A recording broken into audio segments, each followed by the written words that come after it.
আজি আমি আকৌ পুনৰ এই বৰষুণ দিয়াত এটা ক্লাছ অলপ বোকাময় হৈ গৈছে।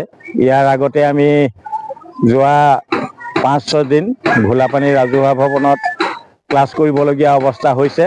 গতিকে আমি জনাইছোঁ,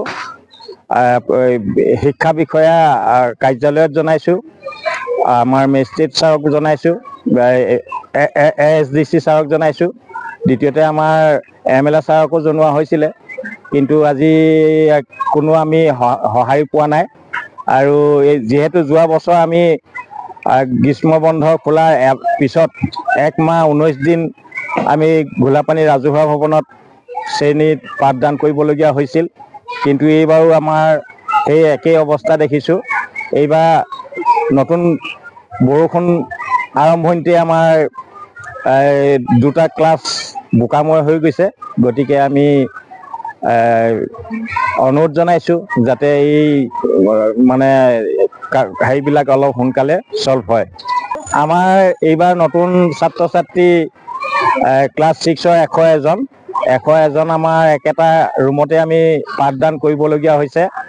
আৰু আমাৰ যথেষ্ট অসুবিধা হয়, যিহেতু আগফালে যিকেইজন থাকে পিছফালৰ ছাত্ৰ ছাত্ৰীয়ে সম্পূৰ্ণ দেখা নাপায়। হ'লেও আমাৰ শ্ৰেণীকোঠাৰ অভাৱত আমি এইদৰে পাঠদান কৰিবলগীয়া হৈছে।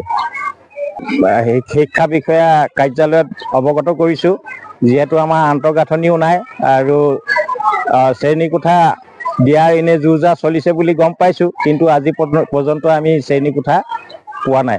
যোৱা বছৰ আমাৰ এই গৰম বন্ধ খোলাৰ পিছতে 1 মাহ 19 দিন পাঠদানৰ পৰা বঞ্চিত হৈ আছোঁ। কিন্তু এইবাৰো এই বছৰ আমাৰ আৰম্ভণি হৈছেহে, পিছৰ অৱস্থাটো আছেই।